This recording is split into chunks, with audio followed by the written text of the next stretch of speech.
Hi guys, good morning. Welcome to my channel, Jima Talabok. Ayan. Ito yung pamangkin ko, 17 years old. Papasok siya sa eskwelahan, grade 11. Tingnan mo ang ganda. Tapos pipick up ng ano yan, may angkas yan doon sa... Uy, galing. Walang helmet tayo. Hala. May ano dyan. Bye. Uy, mag-helmet ka. Paman, eskwelahan naman doon naman. Anong doon na? Bye. Ayan ang ganda-ganda ng driver Yan. So, mga ilang kilometro yung Esperanza ka? Mga 2.5 meters. Magda-drive lang siya. Ang galing Ganda ng aming Yan si Aliana Carl Burlasa. May boyfriend na yan. Nakala mo ba? Pagdating sa kalagitnaan dadaanan niya yung boyfriend niya. Ha? Bye-bye. Bye-bye. Oyo. Tiyo, dali. Sa kayo, may siya, may backseat siya, pero itong isa, yan si Tio. Dito lang yan, sa malapit lang yan.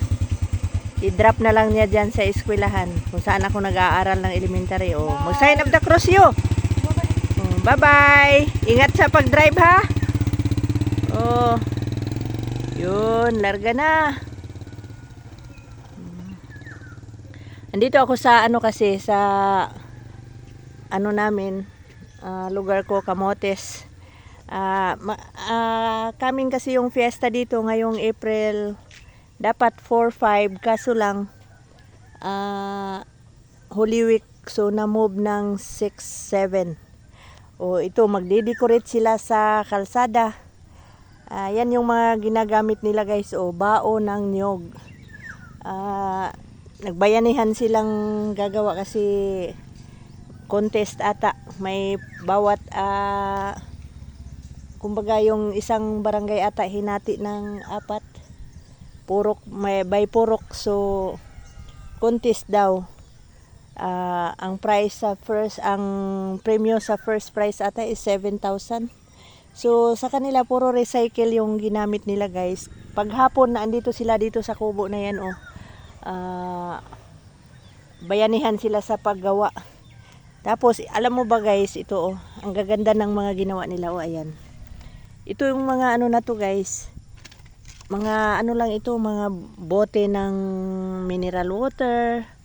Ang tawag nito, mineral water. Ayan pakialaman ko. Ang ganda guys ayan. Mga mineral water, tapos soft drinks. Ayan, pinakialaman ko na. Tanggal ko yung natumba. I-prepare na nila to kasi sa Sunday, ayan, na nila to. Iaayos na nila ito dyan sa kalsada. Ayan guys, napakaganda ng mga nila guys, siguro itong malalaki, to, mga mineral water to guys, ayan, ayan. Pinipinturahan nila, pinagtsatsagaan nilang gupitin. Ang ganda yan, yan yung mga bulaklak na gagawin nila guys. Tapos ito yung mga materials na ginamit nila guys. Ito hindi pa ito natapos, balikan pa to nila mamaya. Yan, umpisa na silang magpintura. Tapos ito yung mga plastic na ginugupit-gupit nila. Paghapon ang dami nila dito. Ito naman yung sa Mountain Dew, ito na soft drinks. Tapos yan yan, ito pinapinturahan nila Pagkatapos, bago nila ito doon sa kalsada, banlawan muna nila yan para malinis. Siyempre gusto nilang manalo ng first prize. Ayan, itong mga kawayan. Tapos dito naman sa ito yung nila guys, meeting area nila, meeting shed. Ayan, maganda naman.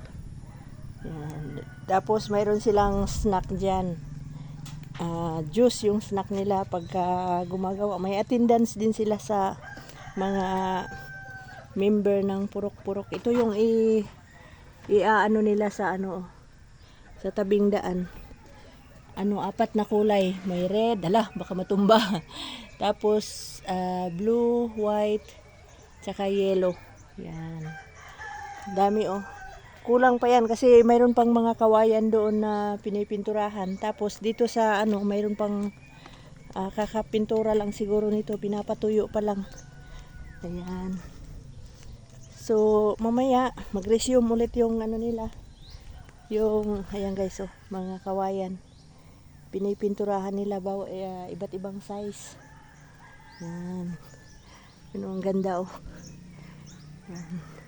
Ito yung ano ko guys. Lugar ko. Dito ako sa Adela. Puro kamotes, Cebu. Tapos mayroon pa silang naka-ano dito, oh. Nakabitin na ano, ayan, mga plastic bottle lang to guys, oh. Ayan, oh, ang ganda, oh. Binitin muna nila dyan kasi para hindi madumihan. Siguro nalinis na yung mga yan. Ayan guys. Ito yung bahay ng barangay captain dito sa barangay namin. Si Junicio Borlasa. Classmate ko yan mula elementary hanggang high school.